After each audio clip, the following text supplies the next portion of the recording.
I'm Rachel, 30 years old, raised in what I thought was a close-knit family in suburban Boston. My whole life, I've been the responsible one, while my siblings took advantage.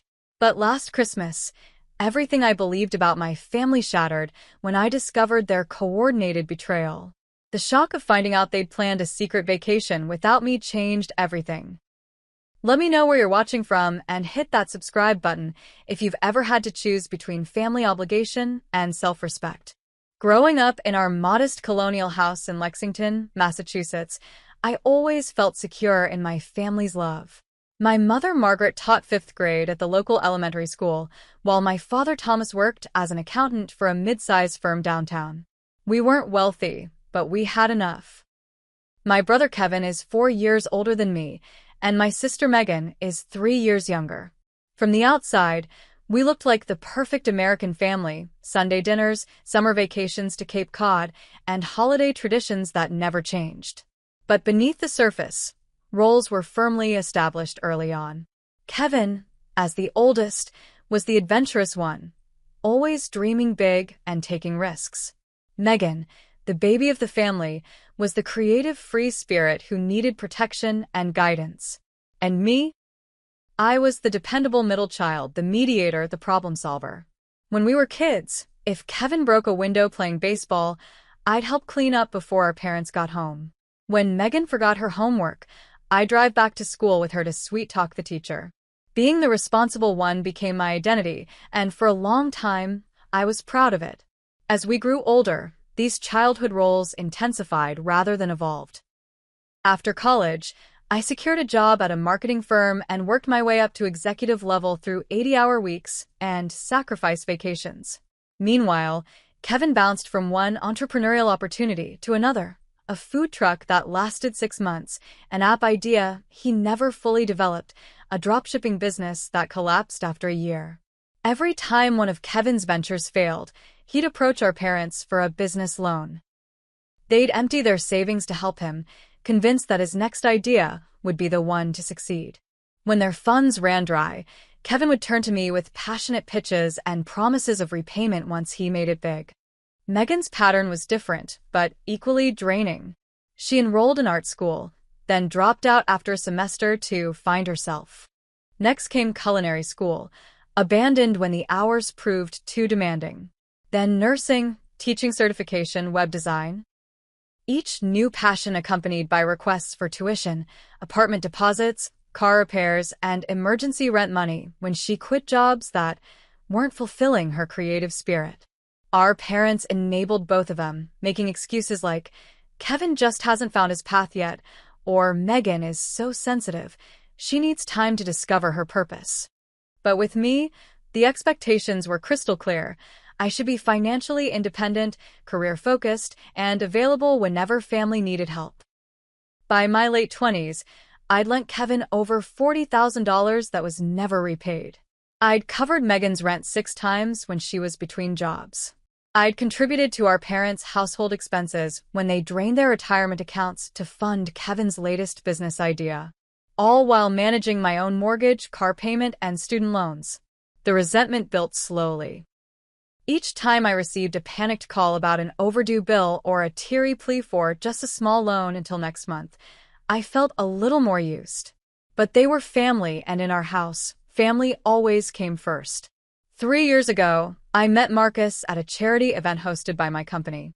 He was smart, stable, and saw through my family's dynamic immediately. On our 3rd date, after I canceled dinner plans because Megan needed help moving out of her apartment, her roommates were totally toxic, Marcus asked gently, "Do you realize you're enabling their dependency?" I dismissed his concerns. "They're going through rough patches. They'd do the same for me." But would they? The question lingered as our relationship deepened. Marcus came from a family where everyone pulled their weight.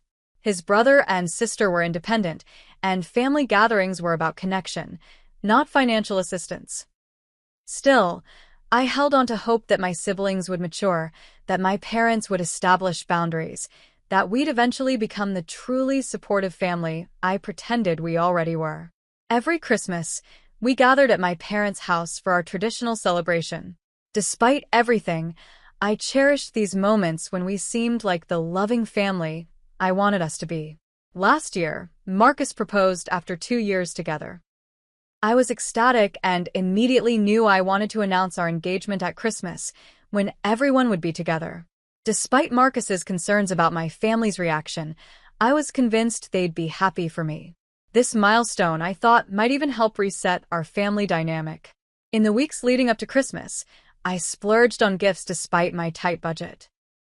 A premium coffee machine for my parents to replace their broken one, noise-canceling headphones for Kevin who complained about distractions while working, and a professional quality camera for Megan who'd recently shown interest in photography. I wrapped each gift meticulously, imagining their faces when they opened them. I picture my mother's joy when I showed her my engagement ring, my father's proud tears, my siblings' excitement about gaining Marcus as a brother-in-law. After years of feeling undervalued, I convinced myself that this Christmas would be different. I had no idea how different it would actually be, just not in the way I'd hoped. December was always my busiest time at work. As the marketing director for our firm's largest accounts, I spent weeks finalizing year-end campaigns and preparing strategy presentations for January. Last year was particularly demanding with 3 new clients added to my portfolio in November. Despite the crushing workload, I carved out time to plan the perfect Christmas. Marcus and I decided to wait until Christmas Day to announce our engagement, imagining it as the highlight of our family gathering. I even bought a special bottle of champagne to celebrate the moment. "Are you sure you want to share the spotlight with Christmas?" Marcus asked one evening as we discussed our announcement. "We could have a separate dinner. Make it all about us." "Christmas is when everyone's together and happy," I insisted. "It'll make it even more special." With my typical efficiency, I created a detailed shopping list for gifts. Despite being on a strict budget to save for our future home with Marcus, I was determined to give everyone something meaningful. I spent hours researching the perfect coffee machine for my parents, comparing features and reading reviews until I found one that would last for years. For Kevin, I chose headphones that would help with his claimed productivity issues. Megan's camera was professional grade, giving her the tools to pursue photography seriously if she stuck with it. The gift stretched my credit card to its limit, but I convinced myself it was worth it. This Christmas wasn't just about tradition. It was about celebrating new beginnings and strengthening family bonds. 2 weeks before Christmas, I called my mother to coordinate my usual role in the holiday preparations. "Don't worry about coming early this year, honey," she said, her voice oddly pitched. "Dad and I have everything under control." This was unusual. For the past 5 years, I'd arrived the day before Christmas Eve to help cook, clean, and decorate. My mother always insisted she needed my help. "Are you sure? I don't mind coming Thursday instead of Friday." No, she said quickly. "Actually, we're going to be quite busy with church activities. Just come Christmas Eve morning like everyone else." When I hung up, I felt a twinge of unease but dismissed it. Perhaps my parents were finally recognizing my busy schedule and trying not to burden me. The next day, I called Kevin to coordinate our arrivals. "When are you heading to Mom and Dad's?" I asked. He hesitated. "Probably Christmas Eve, same as always. Want a carpool? I can pick you up." "No," he answered too quickly. "I mean, I might have some last-minute shopping, don't want to hold you up." Similar conversations with Megan left me increasingly confused. She claimed she was figuring out her schedule and might have a ride with a friend. When I pointed out that she lived in the opposite direction from our parents' house, she mumbled something about making stops along the way and changed the subject. A week before Christmas, I stopped by my parents' house unannounced with some homemade cookies. I'd finished work early and thought it would be a nice surprise. When I pulled into the driveway, I noticed my father hurriedly closing the garage door. Through the gap, I glimpsed several suitcases. "Rachel, what a surprise," he said, his smile too bright. "Your mother's not home right now. What's with the luggage?" I asked. "Are you going somewhere?" "Just organizing for the church donation drive," he answered, guiding me away from the garage. These old suitcases had been cluttering the attic. Inside, the house was immaculate. unusual for my parents, who typically left Christmas preparations until the last minute. When I mentioned this, my father shrugged and said, "Your mother's been on a cleaning spree. You know how she gets." I noticed travel brochures hastily shoved under a magazine on the coffee table but didn't comment. As I was leaving, my mother called, and I overheard my father say, "Yes, she just stopped by unexpectedly. No, I don't think she suspects anything." That evening, I mentioned these strange occurrences to Marcus. "Something feels off with my family," I said. "Everyone's being weird about Christmas plans." Marcus frowned. "Do you think they might be planning something without you?" "No way." I dismissed the thought. Christmas is sacred in our family. We always spend it together. But the seed of doubt was planted. I found myself checking my siblings' social media more frequently, looking for clues. Kevin had been unusually quiet online, and Megan's posts were vague about her holiday plans.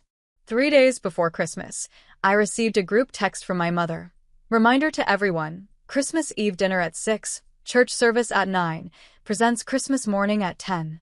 Can't wait to have all my children under one roof." The message reassured me. I was being paranoid, letting work stress affect my perception. Of course we would have our normal Christmas. Of course my family wouldn't exclude me from anything important. When Christmas Eve arrived, Marcus and I drove to my parents' house with our gifts and champagne. The familiar sight of my childhood home decorated with multicolored lights and the plastic Santa my father had displayed every year since I was born filled me with warmth. Whatever strange vibes I'd been feeling had to be in my head. My mother greeted us at the door with hugs and exclamations about how tired I looked. My father clapped Marcus on the back and offered him a beer.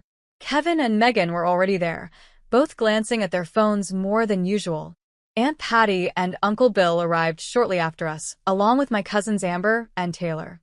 I noticed them exchange looks with my parents that seemed loaded with meaning. When I hugged Aunt Patty, she whispered, "It's so good to see you, dear. We've missed you at family gatherings." This struck me as odd. I'd attended every family event in the past year. During dinner, conversation flowed, but felt somehow rehearsed. Everyone asked about my work, but changed the subject when I inquired about their plans for the week after Christmas. Kevin avoided eye contact, and Megan seemed unusually interested in the table centerpiece. After dinner, as we prepared to leave for the church service, Megan realized she'd forgotten her phone in the kitchen. She asked if I could grab it while she put on her coat. Always the helpful sister, I agreed. In the kitchen, I found her phone on the counter. As I picked it up, a notification flashed on the screen, a group text that included my parents, Kevin, and several other family members. The preview showed just enough. Flight confirmed for 10 a.m. 12/26. Everyone packed. My heart sank. I told myself there must be an explanation. Maybe they were planning a surprise for Marcus and me? But why wouldn't they include me in the planning? With shaking hands, I returned Megan's phone and said nothing. Throughout the church service, I sat in a daze, barely hearing the familiar carols as questions tumbled through my mind. What were they planning? Why was I excluded? Should I confront them now or wait? That night, as Marcus and I settled into my old bedroom, I whispered my discovery. "You need to ask them directly," he advised. "Don't let this ruin our engagement announcement, but don't let it go either." I nodded, determined to enjoy Christmas morning despite my growing anxiety. Whatever was happening, I would deal with it after our special moment.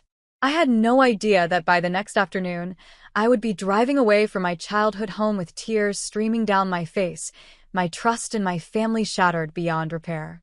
Christmas morning dawned bright and cold. I woke early, anxiety churning in my stomach, but forced a smile as Marcus and I joined everyone downstairs. The living room looked picture-perfect, twinkling lights on the tree, presents arranged beneath it, the scent of cinnamon rolls baking in the oven. My mother had even put out the special Christmas china we'd used since I was a child. "Merry Christmas, everyone." My father boomed, distributing cups of coffee. Kevin looked hungover, slouched in the armchair, while Megan perched on the floor near the tree, already sorting gifts into piles. "Let's get started with presents," my mother suggested. "Rachel, why don't you hand them out like you used to when you were little?"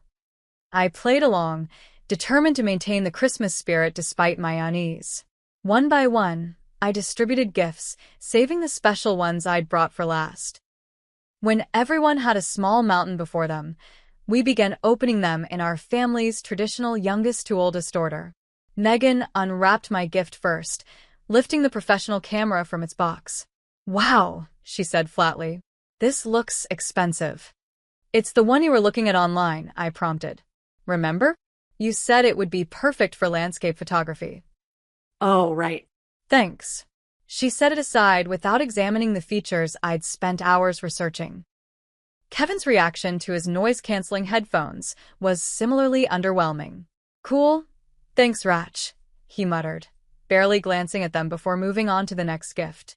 My parents showed more enthusiasm for their coffee machine, but I caught them exchanging a glance that seemed almost guilty.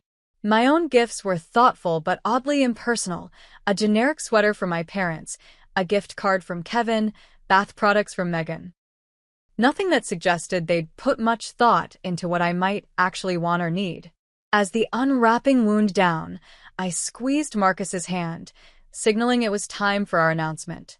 He nodded encouragingly. "Everyone," I said, standing up. "Marcus and I have some news to share." All eyes turned to me, and for a moment, I felt the familiar warmth of being surrounded by family. "We're engaged." I held out my hand to display the vintage sapphire ring Marcus had given me. He proposed last month, and we wanted to tell everyone together on Christmas. There was a beat of silence before my mother rose to hug me. "Congratulations, honey. That's wonderful news." My father shook Marcus's hand. "Welcome to the family, son." Kevin raised his coffee mug in a half-hearted toast. "Congrats, you guys." Megan smiled tightly. "The ring is pretty." Their reactions felt muted, almost distracted. No one asked about wedding plans or how Marcus had proposed. No one suggested opening the champagne I'd brought. After a few minutes of stilted conversation, my mother announced it was time to prepare Christmas dinner. "I'll help," I offered automatically. "No need," she replied. "Megan's already helping me." In the sudden shuffle of activity, Megan left her phone on the couch. A notification lit up the screen, and without thinking, I glanced at it. It was a message from someone named Bahamas Group that read, "Final reminder. Meet at airport 8 a.m. tomorrow. Don't forget passports and sunscreen." My stomach dropped. I picked up the phone, and before I could stop myself, I opened the message thread. What I saw confirmed my worst fears.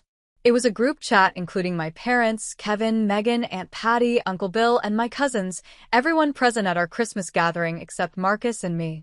The messages detailed plans for a 10-day family vacation to the Bahamas, departing December 26th. They'd been planning it for months, coordinating flights, sharing resort information, discussing excursions. One message from my mother read, "Remember, not a word to Rachel. She's so busy with work anyway, and we don't want her to feel left out." Kevin had replied, "She'd probably just say she can't come because of some deadline." Megan's response, "Plus, she'd bring Marcus, and this is supposed to be just family." Just family. The words burned into my brain. Apparently, I was family when they needed money or help, but not when it came to creating happy memories together. When Megan returned and saw me with her phone, her face drained of color. "Why are you going through my phone?" she demanded, snatching it away. "Why are you all going to the Bahamas without telling me?" I countered, my voice shaking. The room fell silent. Marcus moved to stand beside me, his hand on my shoulder in silent support. My mother emerged from the kitchen, wiping her hands on a towel. "What's going on?" "I know about the trip," I said, fighting to keep my voice steady. "The one you've been planning for months. The one everyone here knows about except Marcus and me." My father stepped forward, his expression a mixture of guilt and defiance. "Rachel, it's not what you think." "Really?" "Because it looks like my entire family planned a vacation together and deliberately excluded me." "We didn't exclude you," my mother insisted. We knew you were busy with work, and we didn't want to make you feel bad about not being able to come. So instead of inviting me and letting me decide, You all lied to my face? For months. Kevin shrugged, avoiding my gaze. You're always so busy with work anyway. We figured you wouldn't want to take the time off. And we wanted a real family vacation, Megan added, then flinched at her own words. A real family vacation, I repeated slowly. So Marcus and I aren't real family? That's not what she meant. My father interjected quickly.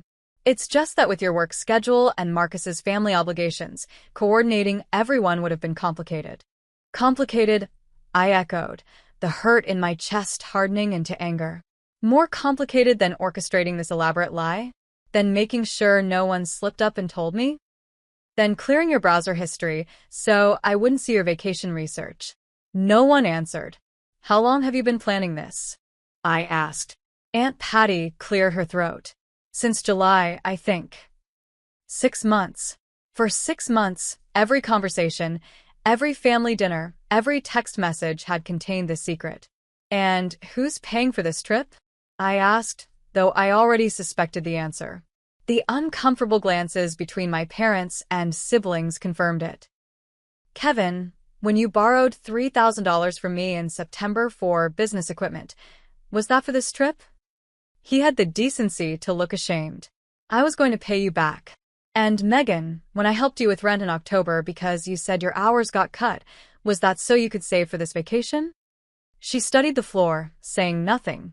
Mom, Dad, that plumbing emergency you needed help with last month. Was there even a leak? My mother's eyes filled with tears. Rachel, please understand. We just wanted a nice family vacation. Without me, I finished for her. You wanted a nice family vacation without me. You're making this a bigger deal than it is, Kevin complained. It's just a trip. It's not just a trip, I said, my voice breaking. It's the fact that you all went out of your way to hide it from me. It's the fact that you used me for money to fund it. It's the fact that none of you considered for a moment how this would make me feel. We did consider your feelings, my father insisted. That's why we didn't tell you. We didn't want you to feel left out. The twisted logic was almost laughable. So instead you deliberately left me out? How does that make sense? No one had a good answer. The room filled with awkward silence, broken only by my mother's quiet sniffling. Marcus squeezed my shoulder. I think we should go, he said softly. I nodded, suddenly exhausted. We're leaving. Enjoy your vacation. Rachel, don't go like this, my mother pleaded. It's Christmas. Yes, it is, I agreed. And I just found out what my family really thinks of me. Best gift ever. As Marcus and I gathered our things, my family's excuses continued. They hadn't meant to hurt me. They'd planned to tell me eventually. They'd bring me a souvenir. Each word only deepened the wound. I walked out of my childhood home without looking back, the carefully wrapped presents I'd brought sitting forgotten under the tree. In the car, Marcus drove in silence while I stared out the window, tears streaming down my face. My phone buzzed with messages from my family, but I couldn't bear to read them. They used me, I whispered finally. All these years, they've been using me. Marcus reached for my hand. What do you want to do? I closed my eyes, the weight of years of unequal treatment crushing down on me. I don't know yet, but I know things can't go back to the way they were. As we drove away from my past, I had no idea that this painful revelation would ultimately lead me to the strongest decision of my life, and eventually, to freedom I never knew was possible. The week after Christmas passed in a blur of grief and anger. I called in sick to work for the first time in 3 years, unable to face client meetings while my emotional world imploded. Marcus brought me tea and sat with me through tearful nights, never once saying, "I told you so," about my family's behavior. My phone filled with messages I couldn't bring myself to read. Notifications from Instagram showed my family's vacation photos. Sunset beach walks, fancy resort dinners, smiling group pictures with everyone wearing matching tropical shirts. Each image was a fresh wound, proof that they were having the time of their lives while I processed the betrayal. You should block them, Marcus suggested gently on the 3rd day, after finding me sobbing over a photo of my parents and siblings on a catamaran cruise. At least until you're ready to deal with this. I need to see, I insisted. I need to understand what was worth lying to me for months. But looking at their smiling faces only deepened my confusion and hurt. How could they enjoy themselves knowing what they'd done? Did I matter so little to them? On New Year's Eve, while Marcus and I sat quietly at home instead of attending the party we'd planned to go to, I finally opened their messages. From Mom, Rachel, please don't overreact. We love you and never meant to hurt you. Call me when you've calmed down. From Dad, your mother is upset. This vacation was her idea to bring the family together. Don't ruin it for her. From Kevin, seriously, sis? Drama much? It's just a vacation. I'll pay you back when I get home. From Megan, I'm sorry you found out that way, but you're being super dramatic right now. Not everything is about you. Not a single genuine apology. Not one message that acknowledged the real issue. That they had conspired to exclude me while using my financial support to fund their trip. I threw my phone across the room, startling Marcus. They still don't get it, I said, fresh tears streaming down my face. They think I'm overreacting because I wasn't invited on vacation. They don't understand that it's about the lying, the manipulation, the taking me for granted. Marcus retrieved my phone, checking that it wasn't broken. Maybe they can't see it because it's been the pattern for so long. You've always been the responsible one, the giver, the fixer. They don't know how to relate to you any other way. His words struck me with the force of revelation. He was right. Our family dynamic had been set in stone since childhood. Kevin and Megan took, my parents enabled them, and I provided. I'd never seriously challenged this pattern, always giving in to the pressure to be the dependable daughter, the generous sister. The next day, I started therapy with Dr. Fiona Barrett, a family systems specialist Marcus had researched for me. In our first session, I poured out the Christmas story and years of background. What I hear, Dr. Barrett said carefully, is that you've been cast in a role that no longer serves you, but your family resists any attempt to redefine that role. Why? I asked. Why can't they see how unfair it's been? Because the current system works for them, she explained. If you change your role, everyone else has to change too, and change is uncomfortable. They're going to push back hard to maintain the status quo. Over the next few weeks, Dr. Barrett helped me see that the Christmas incident wasn't an isolated event, but the culmination of a lifetime of imbalance. She encouraged me to journal about other instances when my family had taken advantage of my generosity. The list was painfully long.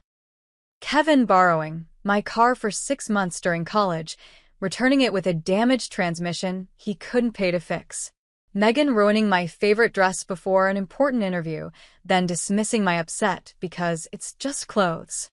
My parents expecting me to host and fund Thanksgiving dinner last year because they'd spent their holiday budget on a weekend getaway with friends. As January progressed, I slowly returned to my normal work routine, but my perspective had fundamentally shifted. I checked my bank statements and credit card history, calculating exactly how much money I'd given my family over the years. The total was staggering, over $70,000 since I'd started working full-time. What could I have done with that money? Marcus and I had been saving for a down payment on a house, delaying our plans because my finances were constantly drained by family emergencies. I could have taken the international vacation I'd always dreamed of, or invested in additional education, or simply built a more secure financial future. The anger that replaced my initial hurt was clarifying. I began to see that my willingness to always say yes hadn't actually helped my family. It had enabled patterns of dependency and entitlement that weren't healthy for any of us. In late January, my family returned from their Bahamas trip. My mother called immediately, leaving a voicemail that managed to sound both concerned and annoyed. Rachel, this silent treatment is childish. We need to talk about what happened. Call me back. I didn't. Instead, I forwarded the voicemail to Dr. Barrett, who pointed out the subtle manipulation. Framing my need for space as childish, making the issue about my response rather than their actions. A few days later, Kevin texted, "Hey sis, I need to borrow $600 for rent. Things are tight after the trip. I'll pay you back next month for sure. The audacity was breathtaking. No acknowledgement of what had happened, no real apology. Just another request for money. In the past, I would have transferred the funds immediately, accepting his empty promise of repayment. This time, I simply replied, "No." His response came within seconds. "What do you mean no?" "I need it by tomorrow, or I'll get late fees." "That's not my problem," I wrote back. "Figure it out yourself." The barrage of texts that followed ranged from disbelief to anger to guilt-tripping. How could I leave him hanging? What kind of sister was I? Did I want him to get evicted? I turned off my phone and went to dinner with Marcus, who raised his glass in a toast when I told him what I'd done. "To setting boundaries," he said. "It's about time." The next day, my parents called, clearly having heard from Kevin. "Rachel," my father began without preamble, "your brother is in a difficult position. I know you're still upset about Christmas, but family helps family." "You're right," I agreed. Family does help family. Like when family invites you on vacation instead of lying to your face. Like when family doesn't use you as an ATM. "That's not fair," my mother interjected. "We've always been there for you." "When?" I challenged. "When have you ever put me first? When have you ever sacrificed for me the way I've sacrificed for all of you?" The silence was telling. "I've been thinking about this a lot," I continued, "about how our family works. And I've realized it's not working for me anymore." "What does that mean?" my father asked, wariness in his voice. "It means I'm done being the family bank. It means I'm taking a step back until I figure out what kind of relationship I actually want with all of you." After I hung up, Megan called next, her approach more emotional. "Rachel," she sobbed, "Kevin told me what you said to Mom and Dad. How can you abandon us like this? We're your family." "Yes, you are," I agreed. "And families should treat each other with respect and honesty. Did you respect me when you lied about the vacation? Were you honest when you asked for rent money that you used for a beach trip?" "That's different," she insisted. "I really did need help with rent. I just also wanted to go on the trip." "And you didn't think I deserved to know that? You didn't think I deserved the chance to decide if I wanted to subsidize your vacation?" "You're being so cold," she accused. "This isn't like you. Maybe the Rachel you knew. The one who always said yes, who always put everyone else first. Maybe she doesn't exist anymore." As January turned to February, the pressure intensified. Extended family members began calling, Aunt Patty suggesting I was tearing the family apart over a simple misunderstanding, Uncle Bill insisting that family forgives. The only supporter was my cousin Jessica, who called one evening with a different perspective. "I just want you to know," she said quietly, "that I understand why you're upset. They did the same thing to me last year with the ski trip." No one told me until I saw the photos on Facebook. Her solidarity was a lifeline. "How did you handle it?" I asked. "Not as well as you," she admitted. "I forgave them immediately and pretended it didn't hurt. But it did, and honestly, nothing changed. They did it again this year with the Bahamas trip." Her words confirmed what I was beginning to understand, that without real consequences, my family would never change their behavior. The pattern would continue indefinitely, with me always cast as the reliable provider who could be taken for granted. As winter progressed, I maintained my distance while working with Dr. Barrett to process my feelings. The space allowed me to see our family dynamic with painful clarity, how my parents had always favored my siblings, how Kevin and Megan had learned to manipulate rather than self-sustain, how I'd been both victim and enabler of this unhealthy system. "What do you want a relationship with your family to look like going forward?" Dr. Barrett asked during one session. I considered the question carefully. "I want mutual respect. I want honesty. I want them to value me for who I am, not what I can provide. And if they can't give you that?" The question hung in the air, challenging me to consider a possibility I'd never allowed myself to face, that perhaps my family was incapable of the relationship I deserved. "Then I need to accept that and adjust my expectations accordingly," I said finally. "I can't keep hoping they'll change if they've shown me repeatedly that they won't." It was a turning point. Instead of trying to fix our broken family system, I began to focus on healing myself. I stopped checking their social media. I invested more energy in friendships that felt balanced and supportive. I opened a new savings account specifically for the house down payment, watching with satisfaction as the balance grew without constant withdrawals for family emergencies. Marcus noticed the change in me. "You seem lighter," he observed one evening as we cooked dinner together. "Like you've put down a heavy backpack you've been carrying for years." He was right. The constant anxiety about family needs had lifted, replaced by a growing sense of empowerment. For the first time in my adult life, my resources, emotional, financial, temporal, were truly my own. But my family wasn't ready to release their grip so easily. As spring approached and they realized my boundaries weren't temporary, their tactics escalated from guilt to anger to desperation. The confrontation that would finally force me to make the hardest and ultimately most liberating decision of my life was brewing. And when it came, there would be no going back to the person I was before. March arrived with a flurry of renewed contact from my family. They seemed to have collectively decided that enough time had passed for me to get over the Christmas incident. My mother called on a Sunday afternoon while Marcus and I were painting our apartment. "Rachel, this has gone on long enough," she began without preamble. "We need to have a family dinner and put this behind us." I set down my paintbrush, steeling myself. "I'm not ready for that. It's been over 2 months. How much longer are you going to punish us for one little mistake?" "It wasn't one little mistake," I corrected her. "It was months of coordinated lying. It was using me for money to fund a vacation I wasn't invited to. It was treating me like I only matter when I'm useful." My mother sighed dramatically. "You always were sensitive. We didn't tell you about the trip because we knew you'd react exactly like this, making everything about you." Her words hit like a slap. Even now, she couldn't acknowledge the real harm they'd caused. "I'm not having this conversation," I said quietly and hung up. The next day, my father called my office line, knowing I would likely answer a work call. "Rachel, your mother is very upset," he said when I picked up. "I'm upset too, Dad. Look, we made a mistake not telling you about the trip. We apologize for that. But it's time to move forward as a family. Have you actually thought about why I'm hurt?" I asked. "Has anyone in our family considered that this isn't about a vacation, but about years of being taken for granted?" "That's not fair," he protested. "We've always appreciated you." "Appreciation isn't just words, Dad. It's actions. It's treating someone with respect.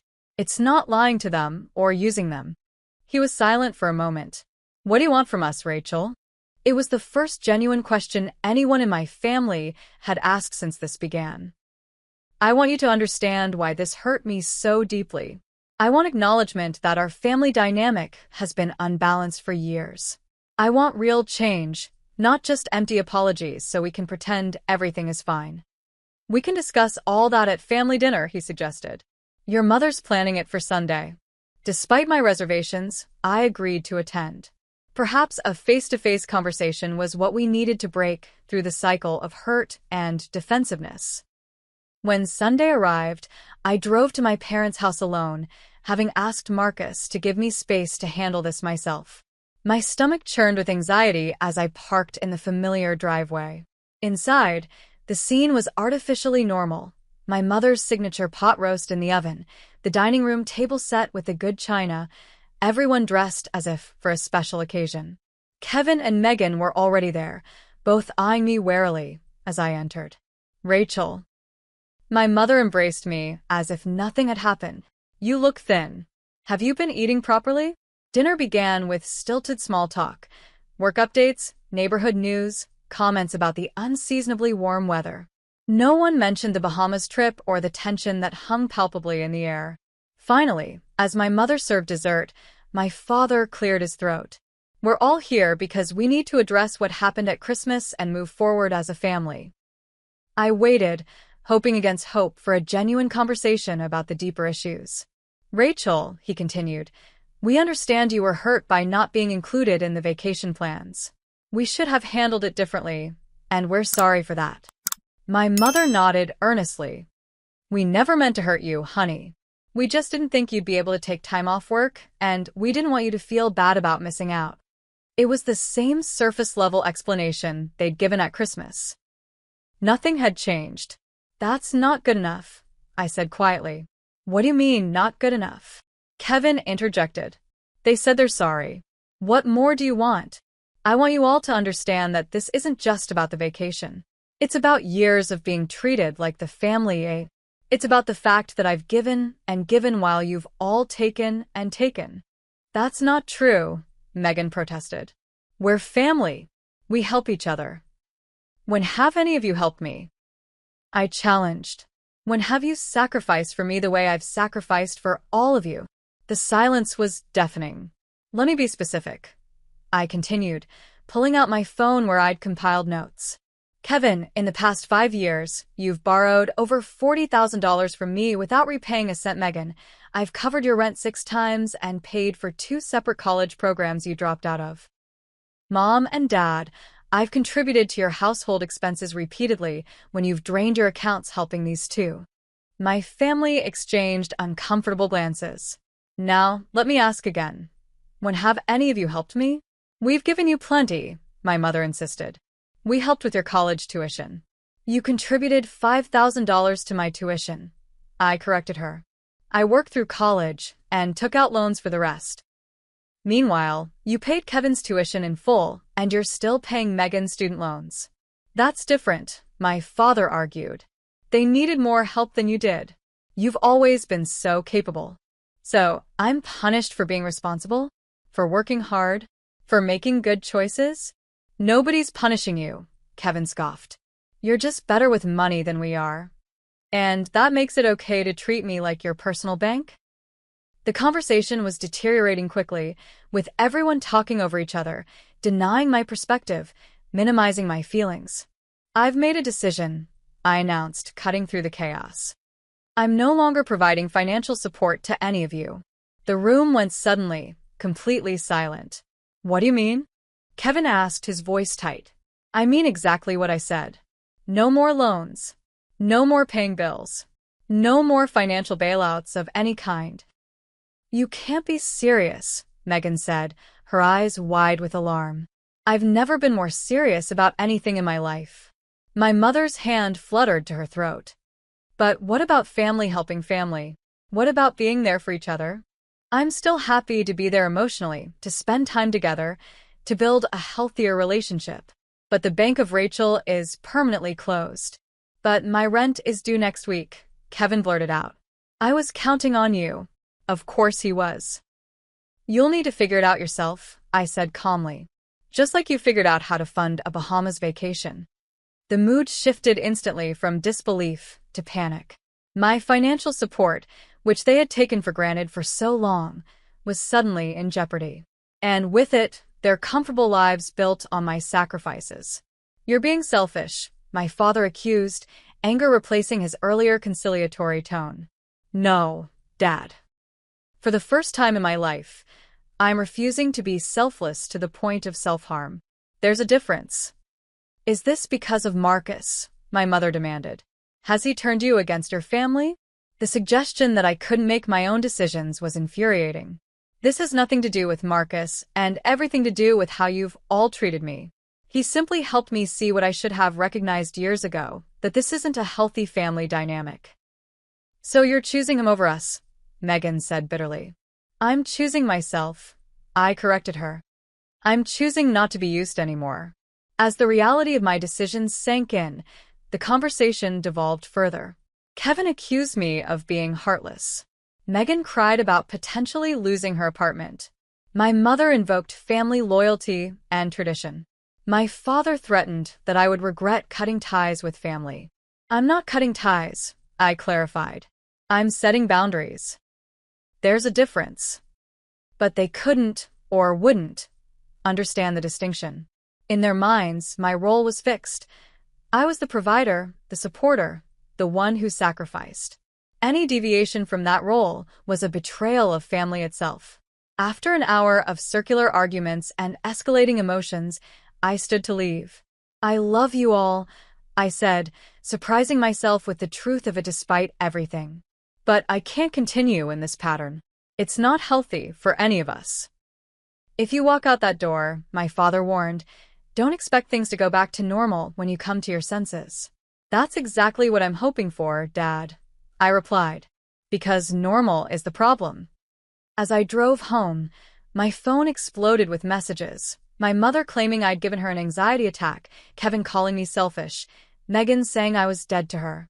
The vitriol was painful, but also revealing. Their reactions confirmed what I'd begun to suspect. Their love was conditional, dependent on what I could provide rather than who I was. The next few weeks brought an expansion of the battlefield. Extended family members called to talk sense into me. Aunt Susan insisted I was tearing the family apart over money. Uncle Paul suggested I was being brainwashed by that boyfriend of yours. Only cousin Jessica remained supportive, calling to say, I'm proud of you for standing up for yourself. I wish I had your courage. The pressure was intense, but I held firm. With each attempt to manipulate me back into my old role, my resolve strengthened. The family I had longed for, one based on mutual respect and genuine care, clearly didn't exist. And no amount of self-sacrifice on my part would create it. As spring progressed, the direct attacks gave way to more subtle manipulation. My mother sent photos of family gatherings I hadn't been invited to, with captions like, missing our complete family. Kevin forwarded job rejections with notes like, guess I'll be homeless soon. Hope you're happy. Megan posted cryptic social media updates about finding out who your real friends are in hard times. Each attempt to make me feel guilty reinforced that I'd made the right decision. They still didn't understand or care about the real issue. They just wanted the financial support to resume. In therapy, Dr. Barrett helped me process the ongoing fallout. What you're experiencing is an extinction burst, she explained. When a behavior that was previously rewarded suddenly stops being rewarded, the behavior often intensifies before it finally stops. They're pulling out all the stops to get you to return to your old role. Will it ever end? I asked, exhausted by the constant emotional assault. Yes, she assured me. When they truly understand that the old pattern is gone for good, they'll either adapt to the new reality or they'll distance themselves. And if they choose distance, then that's valuable information about the true nature of your relationship. Her words were hard to hear, but undeniably true.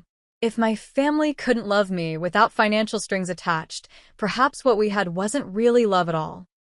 As the confrontation phase extended into early summer, I focused on strengthening my chosen family, friends who valued me for myself, not what I could provide. Marcus and I moved forward with wedding plans, deciding on a small ceremony with people who truly supported our relationship. The lines had been drawn. I had taken my stand. But the most difficult test of my resolve, and the true breaking point that would determine the future of my family relationships, was yet to come. The breaking point came in late June, nearly 6 months after the Christmas revelation. I was at work when my mother called, her voice uncharacteristically soft. Rachel, I've been doing a lot of thinking, she began. I miss you. We all do. Can we please try to move past this? Her tone seemed sincere, lacking the accusatory edge of previous conversations. For a moment, hope flickered within me. Perhaps they were finally beginning to understand. I miss you too, Mom, I admitted. But moving forward requires more than just pretending nothing happened. I know, she said quickly. We made mistakes. The vacation, the way we've relied on you financially, it wasn't fair. It was the most acknowledgement I'd received from any family member. My throat tightened with emotion. That means a lot to hear, Mom. So, you'll come to Sunday dinner this weekend? Everyone will be there, and we can start fresh. I hesitated, wary but wanting to believe in the possibility of change. I'll think about it, okay? I need to check with Marcus about our plans. Marcus, she repeated, her voice cooling slightly. You know, Rachel, I sometimes wonder if he's the one who put all these ideas in your head about us using you. And there it was, the manipulation hiding beneath the apparent conciliation. The flickering hope extinguished. Mom, I'm a 30-year-old woman with my own mind. My decisions are my own. Of course, honey, she backpedaled, but the damage was done. Just think about Sunday, okay? We miss you. After hanging up, I sat at my desk, a strange calm settling over me. That call had clarified something essential. The surface might change, but the underlying pattern remained. They wanted the old Rachel back, the one who would give endlessly without questioning the imbalance. That evening, I created a spreadsheet, methodically documenting every dollar I'd given my family over the years. I included dates, amounts, stated purposes, and whether the money had been repaid. Almost never. The final tally was staggering: $73,428.19 over 8 years. What could that money have bought? A down payment on a house, a significant portion of my student loans, financial security during economic uncertainty. But the financial cost, while substantial, wasn't the most important calculation. The next day, I created a different kind of spreadsheet, an emotional balance sheet. On one side, I listed what I'd given my family emotionally: constant support, priority in my schedule, emotional labor, unconditional acceptance of their choices. On the other side, I listed what I'd received: conditional love, criticism disguised as concern, dismissal of my feelings, betrayal of trust. The imbalance was even more striking than the financial one. Marcus found me staring at these spreadsheets late that night. "Are you sure you want to do this?" he asked gently. "Quantifying relationships can be painful." "I need to see it clearly," I explained. "I need to understand exactly what I've been sacrificing and what I've gotten in return." "And what will you do with that information?" I took a deep breath. "Make a final decision about my boundaries going forward." Over the next few days, I consulted with 3 people: Dr. Barrett, my oldest friend Stephanie, and a financial advisor named Alyssa Wright. Each provided perspective on a different aspect of my situation. Dr. Barrett helped me articulate what healthy family relationships should look like and acknowledge that mine fell far short of that standard. Stephanie, who had known me since college, reminded me of specific instances when my family had taken advantage of my generosity while criticizing my choices. Alyssa outlined the financial implications of continuing to support my family versus focusing on my own financial health and future with Marcus. By Friday, I had made my decision. I would not attend Sunday dinner. Instead, I would draw a clear, firm line that could not be crossed or manipulated. I spent Saturday drafting an email to my entire family, parents, siblings, and the extended family members who had involved themselves in the situation. I revised it multiple times, removing emotional language in favor of clear, direct statements. Marcus read the final version, suggesting only a few small changes for clarity. On Sunday morning, at the exact time I would have been driving to my parents' house, I sent the email. Subject: my decision regarding our family relationship *to my family *after careful consideration. I am writing to clearly communicate my decision regarding our relationship moving forward. I will no longer provide financial support of any kind to any family member. This includes but is not limited to loans, gifts, bill payments, co-signing, and emergency assistance. This decision is final and non-negotiable. I have documented $73,428.19 in financial support provided over the past 8 years, most of which was given with the understanding it would be repaid. I am formally forgiving these debts, as I recognize they will likely never be repaid. However, this forgiveness comes with the understanding that no future financial requests will be considered. I am open to building a new relationship based on mutual respect and honest communication. However, this cannot happen until everyone acknowledges the patterns that led to this point. I will not pretend that the Christmas incident was an isolated event rather than part of a long-standing dynamic. For the immediate future, I am establishing the following boundaries. I will not attend family gatherings where my feelings and perspective are dismissed. I will not engage in conversations that attempt to guilt or manipulate me. I will not respond to messages that blame Marcus or others for my decisions. I will block anyone who continues to send manipulative or abusive communications. I love you all and hope that we can eventually build healthier relationships.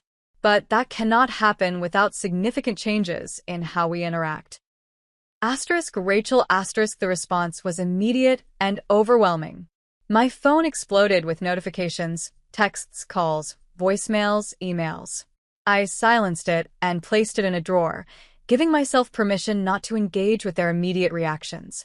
Later that evening, when I finally checked the responses, they fell into predictable patterns.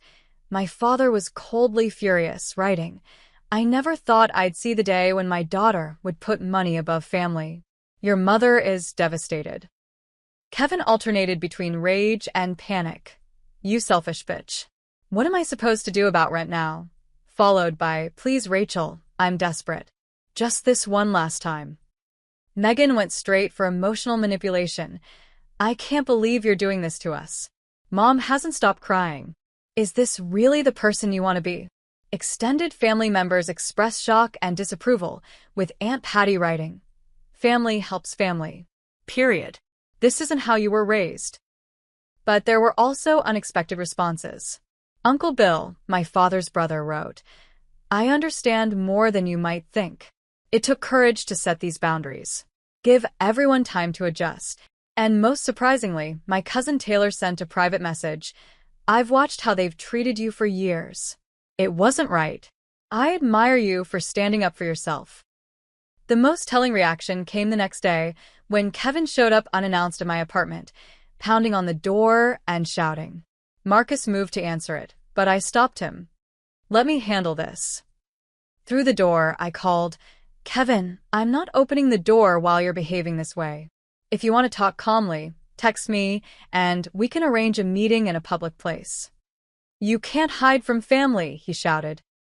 "You think you're so much better than us with your fancy job and perfect boyfriend, but you're nothing without us." His words were painful, but also clarifying. This wasn't about love or genuine connection. It was about control and access to resources. "I'm calling building security," I informed him calmly. "Please leave before they arrive." He did, but not before sliding a note under the door with just 5 words, "You'll regret this decision forever." I picked up the note, feeling strangely calm. "Actually," I said to the empty hallway, "I think this is the first decision I won't regret." The next weeks brought escalating attempts to break my resolve. My mother left tearful voicemails about how I was killing her with worry. My father sent formal emails about my family obligations. Megan created social media posts clearly directed at me, lamenting how some people forget where they came from. Each attempt reinforced that I'd made the right decision. They still didn't understand, or chose not to understand, the fundamental issue. They saw me as a resource to be managed, not a person with valid feelings and boundaries. With the help of my financial advisor, I systematically removed my financial connections to my family.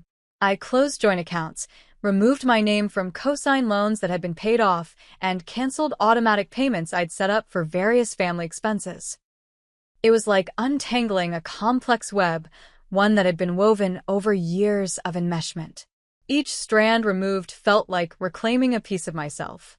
The family pressure peaked when my parents involved our family's longtime pastor, Reverend Thomas, who called to express concern about my hardened heart. "Rachel," he said gravely, "forgiveness is at the core of family life." "I have forgiven," I replied. "But forgiveness doesn't mean allowing the same patterns to continue. It doesn't mean being a doormat. Your family is struggling without your support," he pressed. "Surely as a Christian, you feel called to help those in need." "Reverend Thomas," I said carefully, "would you advise an alcoholic's family to keep providing alcohol? Because that's essentially what you're asking me to do, continue enabling behaviors that harm everyone involved, including those engaging in them." He had no response to that. By August, the intensity of the backlash began to wane. The daily barrage of messages slowed to occasional attempts. My mother's tone shifted from accusatory to resigned, my father's from commanding to distant. Kevin and Megan, forced to find other solutions to their financial problems, communicated less frequently. The most telling sign came when Megan posted on Instagram about her new job at Starbucks with a caption, "Sometimes you have to do what you have to do." It was the first job she'd held for more than a month in years. Kevin, according to mutual friends, had moved to a smaller apartment and taken on a roommate. My parents, facing the reality of no longer having my financial cushion for their retirement, had consulted with a financial advisor of their own. They were adapting, just as Dr. Barrett had predicted they might. Without access to my resources, they were finding ways to support themselves. The irony wasn't lost on me. My selfish decision had actually forced them into greater self-sufficiency and responsibility. As summer turned to fall, I experienced something unexpected, relief mixed with genuine grief. Relief that the constant drain on my finances and emotions had stopped. Grief for the family I had always wanted but never truly had. Through therapy, I came to understand that this grief wasn't new. It had been there all along, buried beneath layers of hope and denial. I wasn't mourning a lost relationship so much as acknowledging a truth I'd long tried to ignore, that the loving, supportive family I'd tried so hard to create through sacrifice and compromise had existed only in my imagination. By October, nearly a year after the Christmas that changed everything, Marcus and I had saved enough for a modest down payment on a condo. Without the constant financial demands from my family, our savings had grown surprisingly quickly. The day we signed the mortgage papers, I felt a profound sense of accomplishment and freedom. This milestone, which had seemed perpetually out of reach while I was supporting my family, had become attainable in less than a year of financial independence. That evening, as we toasted our new home with champagne, Marcus asked gently, "Any regrets?" I considered the question seriously. About the condo? Absolutely none. About your family, he clarified. I looked around at the small but charming space that was truly ours, bought with money we had earned and saved, representing a future we were building together. My only regret, I said finally, is that I didn't set these boundaries years ago. As I prepared for my first holiday season without contact with my immediate family, I felt both trepidation and a quiet confidence. The path I had chosen wasn't easy, but it was right for me. And for the first time in my adult life, that was the priority that mattered most. 1 year after the Christmas that changed everything, I stood in the kitchen of the condo Marcus and I had purchased, arranging cookies on a platter for our holiday gathering. The guest list included friends from work, Marcus's brother and sister-in-law, my cousin Jessica and her husband, and a few neighbors we'd become close to. "Need any help?" Marcus asked, wrapping his arms around me from behind. "I think I've got it under control." I smiled, leaning back against him. "Hard to believe it's been a year." "You've come so far," he murmured, kissing my temple. "I'm proud of you." His words warmed me because they were true. The journey from last Christmas to this one had been challenging, but transformative. With the help of therapy, supportive friends, and the clarity that comes from distance, I had rebuilt my life around healthier relationships and stronger boundaries. Dr. Barrett had been instrumental in my healing process. Our weekly sessions had evolved from crisis management to deeper work on my patterns and beliefs. I learned to recognize and challenge the guilty thoughts that arose whenever I prioritized my own needs. I practiced saying no without following it with justifications or apologies. "Your mental health has improved dramatically," she noted during our session earlier that week. "When we started, you were having anxiety attacks and sleeping poorly. Now you seem centered and calm." She was right. The constant knot of tension I'd carried in my chest for years had dissolved. I slept through the night more often than not. The persistent sense of inadequacy, of never doing enough, never giving enough, had faded. Professionally, I'd thrived as well. Without the emotional drain of family drama, I had more energy and focus for my work. I'd been promoted to senior marketing director, with a team of 8 reporting to me. The boundaries I practiced in my personal life translated to better management skills. I delegated effectively instead of taking everything on myself, and I advocated for my team's needs rather than just accommodating every client demand. Our new holiday traditions had evolved naturally. Instead of the formal, tension-filled gathering at my parents' house, we hosted a relaxed open house where friends could drop in throughout the day. Instead of expensive gifts designed to impress, we organized a light-hearted white elephant exchange. Instead of my mother's rigid menu, we created a potluck where everyone brought a dish that represented their own family traditions. The ham smells amazing, I told Marcus, checking the oven. Your grandmother's recipe was definitely the right choice. She'd be thrilled to know we're using it, he said. She always said food is how you build new families. New families. The phrase captured exactly what I'd been creating over the past year, a chosen family built on mutual respect and genuine care rather than obligation and guilt. I still received occasional updates about my biological family through extended relatives and social media. The updates confirmed what I'd hoped might happen, that my withdrawal of financial support would ultimately benefit everyone. Kevin, faced with the reality of supporting himself completely, had taken a steady job at an insurance company rather than chasing get-rich-quick schemes. According to my cousin Taylor, he'd been there 6 months and was doing well. He actually seems less stressed, Taylor reported during a coffee date. He's not constantly scrambling for money or pitching new business ideas. He just goes to work, collects his paycheck, and pays his bills like a regular adult. Megan had surprised everyone by not only keeping her Starbucks job but also returning to community college with a clear plan.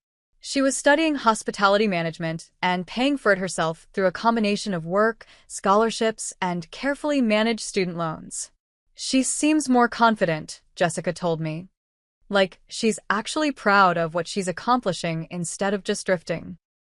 My parents had downsized to a smaller house, acknowledging that their previous lifestyle had been financially unsustainable without my contributions. My father had delayed retirement by a few years, and my mother had taken on additional tutoring work to supplement their income. These changes hadn't been easy for any of them, but they were necessary adjustments to reality. My financial support had been a crutch that prevented them from developing their own strength and resilience. Removing it had been painful, but ultimately beneficial. Our relationship remained distant, but was slowly evolving. After months of manipulative messages and guilt trips, my mother had finally sent an email that showed a glimmer of understanding. I've been thinking about what you said regarding patterns in our family.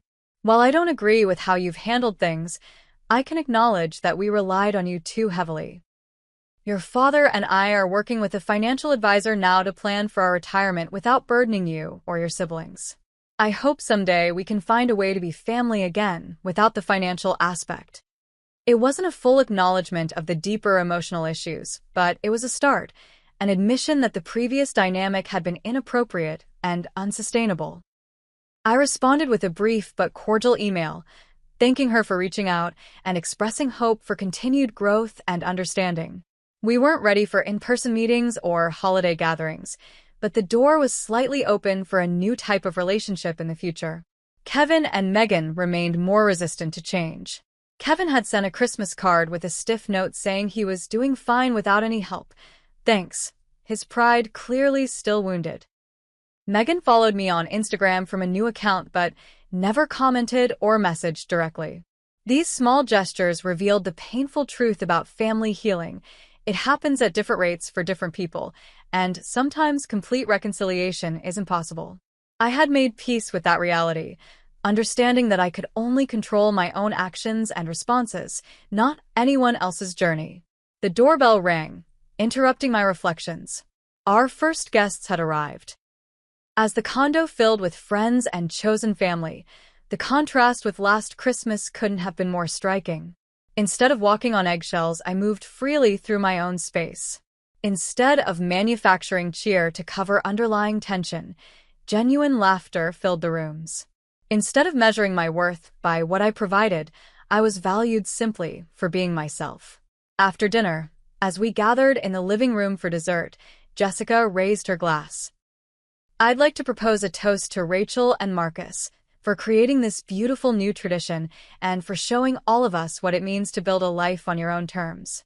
Glasses clinked as warm eyes met mine around the room. In that moment, surrounded by people who truly saw and appreciated me, I felt a profound sense of homecoming, not to a physical place, but to myself. Later, after the last guest had departed and Marcus and I were cleaning up, he asked, "What are you thinking about?"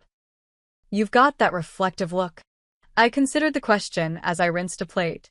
I'm thinking about how sometimes the hardest decisions lead to the most growth. A year ago, I was devastated about losing my family. Now I understand that I didn't lose them. I found myself. He nodded, understanding as always. And in finding yourself, you created space for relationships that actually nurture you instead of depleting you. Exactly.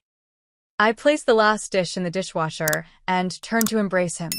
I learned that protecting your peace isn't selfish. It's necessary.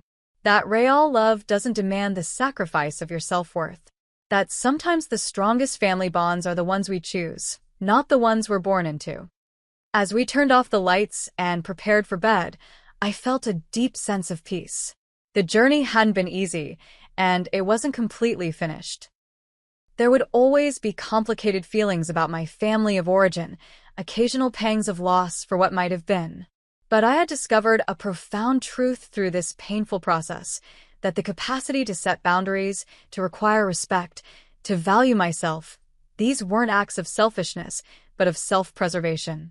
And in preserving myself, I had created space for authentic connections based on mutual care rather than obligation or utility.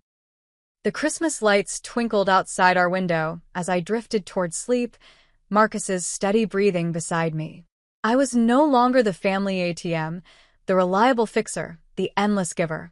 I was simply Rachel, whole, worthy, and finally at home in her own life. Have you ever had to make a difficult decision to protect your peace and self-worth? Did it lead to unexpected growth or healing? I'd love to hear your experiences in the comments below. And if this story resonated with you, please hit that like button and subscribe for more stories about finding strength through life's challenges. Remember, sometimes the hardest choices become our greatest blessings. Thank you for being part of this journey with me, and may you find the courage to create the life and relationships you truly deserve.